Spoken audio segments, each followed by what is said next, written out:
Mortal Kombat was celebrating his 30th birthday about a month ago, was not the world's first rough game. The Night Trap game, Lethal Enforcers, and Doom are just some of the video games released in the early 1990s that, in different ways, looked intensely great for the big-year video industry.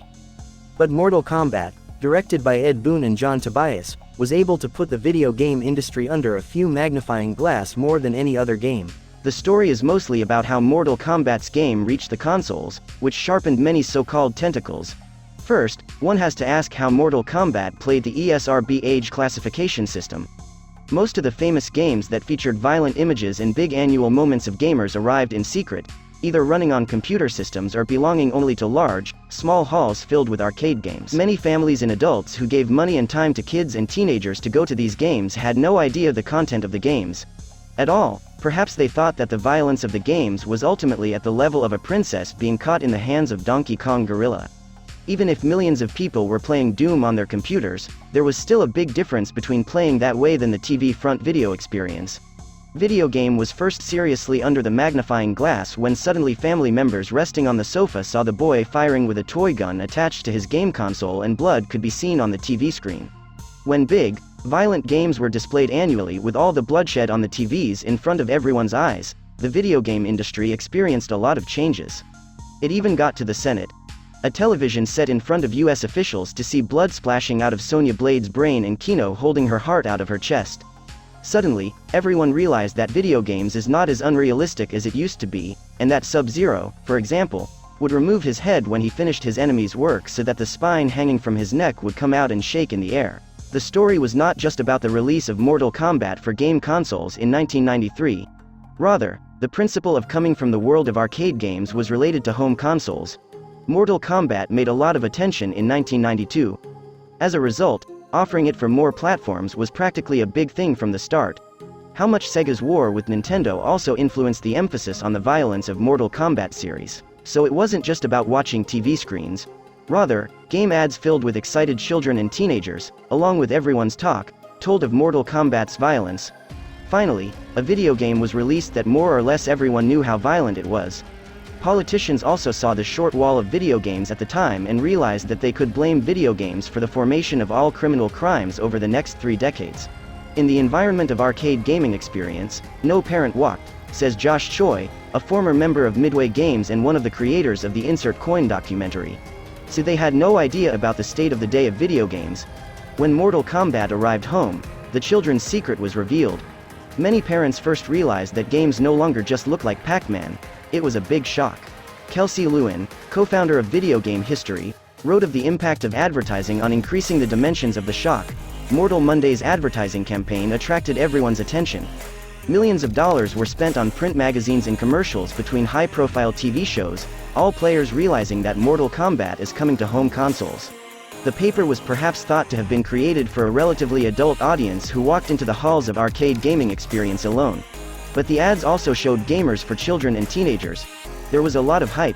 It turns out that many early gamers may experience this famous and violent video game. Senator Joe Lieberman, now 80, followed up the story alongside Senator Herb Kohl until the same meeting, so that everyone would feel that the lack of a government surveillance system on video games was too dangerous.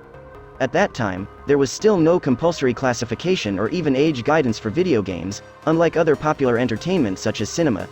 Josh Choi has an interesting description of the situation. The game industry at the time was a bit like the Wild West.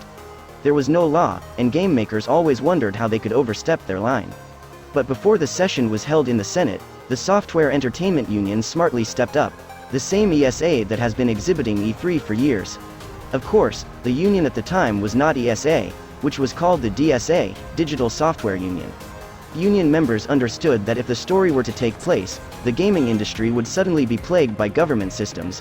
So before the meeting came to a conclusion, they announced that they were ready to solve the problem. As a result, even during a wide-ranging debate, senators said that ESA itself would soon eliminate the problem by designing the Software Entertainment Age Classification Board, ESRB. The point is that ESRB had no negative impact on game sales. It was merely supposed to add a label to each game that says which age group it is good for.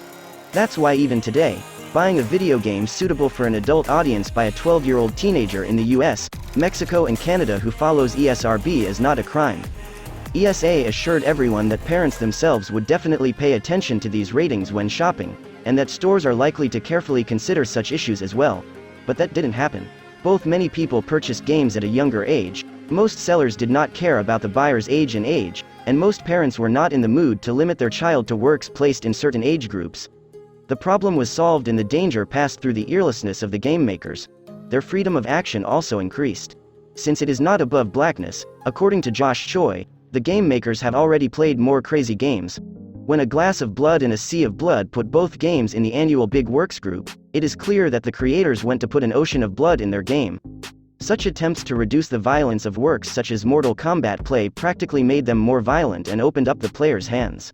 Even today, as more, stricter and more sophisticated age classification systems have emerged, there are only 13 countries that officially publicly prohibit the purchase or experience of positive games of 18 years are located in other age groups for gamers of a younger age. That's why Mortal Kombat's game series can constantly create more creativity in designing high-detail animations to crush skulls, erupt blood and swallow people. When an attractive label was placed on Mortal Kombat 2, which said it should be experienced by the adult player, teenage gamers also saw the game as a more attractive forbidden fruit to grab at the earliest opportunity. Time passed and the reality of video games became more pronounced.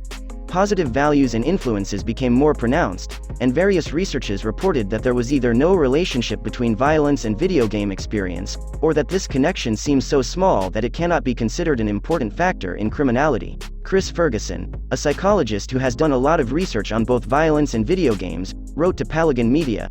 A large number of scientific reports over the past 2 decades proved that there was nothing to do with the experience of violent video games like Mortal Kombat and going on to do violent acts against the law. There is no data to say that gamers have a negative impact on the video game experience and, incidentally, there is a lot of data that says we should stop reacting exaggeratedly and idiotically to video games. Paying too much attention to the violence of video games only makes us less time and energy to find the real reasons for the formation of violent crimes in the real world. Investigations did not stop some low knowledge from launching a senseless attack on Art-8. Legislators are only pointing the finger at the exaggerated violence of a number of games rather than thinking about putting gambling lot boxes like in a group of cases that turn a game into a big annual work. When tragic things happened, such as a shooting inside a Connecticut state school in 2012 or a similar case in 2018 inside a Florida school, suddenly the name of Mortal Kombat game, Bulletstorm game, Splatterhouse game and Grand Theft Auto series came up. Even in the state of Illinois, it may prohibit the sale of ESRB-grade older games to people of younger age in the aim of reducing crimes. Of course, fortunately, some closed eyes are changing, and for example, the same law was lifted in California a while ago to give parents and gamers the right to choose.